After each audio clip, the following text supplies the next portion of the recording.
Those of you from Illinois and those of us in this country are blessed to have a person of his character, of his intellect, and of his commitment leading us in the United States, Senate, along with Chuck Schumer. I'm always so impressed when Dick speaks. Leonard, I don't know how well you know Dick. I had the opportunity to serve with him on the Appropriations Committee for many, many years.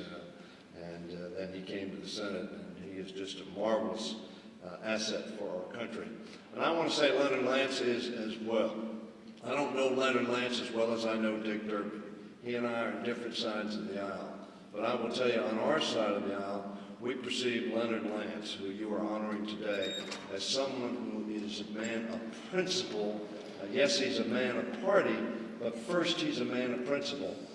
And he has worked so constructively in the Congress of the United States. Leonard, thank you very much for your leadership.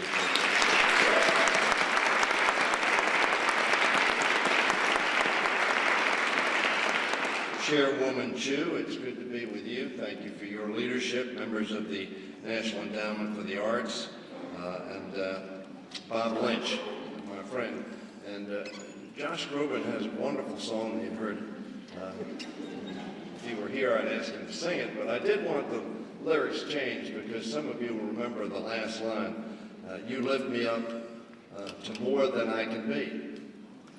Well, very frankly, I think God can lift me up to be all that I can be. Not more than I can be, all that I can be. And I think each one of us in this room can be so very much.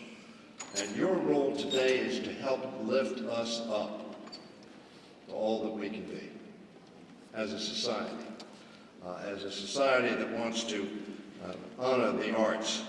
When I spoke here 2 years ago, I quoted President Kennedy, who, as Dick Durbin's told you, announced for president in this room, as did his brother 50 years ago.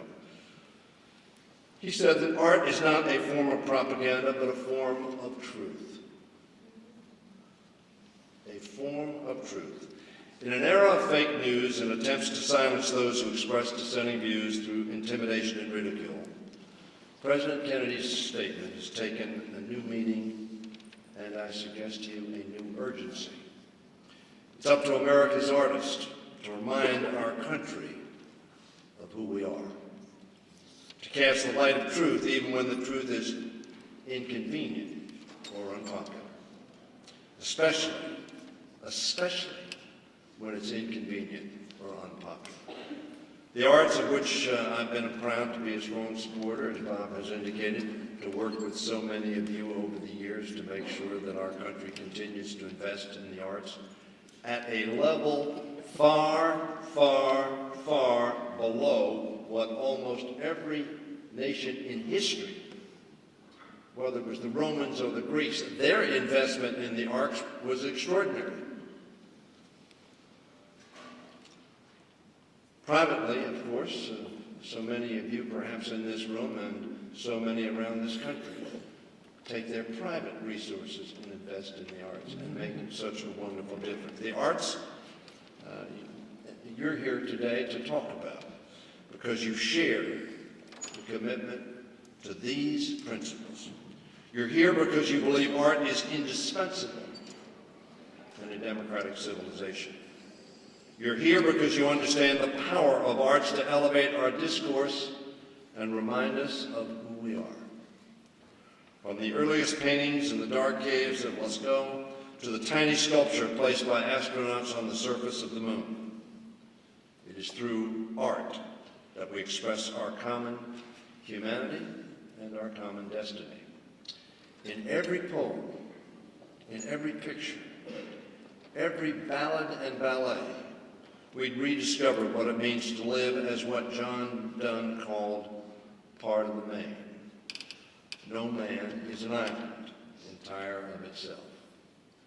The art speaks to us of that bond between us as human beings. Such is art's power, so critical to the democratic experiment, to remind us that we are all indeed as it has been said, in this together. So as you go around the Hill today, I hope you will see your work not only as advocates for the arts, but as defenders of a critical component of our democracy, a critical component of who we are, a critical component of creating a culture which lifts us up to all that we can be. I hope in your meetings you will show policymakers not only the merits of this cause, but the passion it commands. It is a cause worthy of our hard work, which I look forward to continuing this year and in the years ahead as the Congress considers its investment in supporting the arts and humanities in our country. Remember that word, investment. Investment in making us better. Investment in making us more sensitive to others. Investment in making us a better people.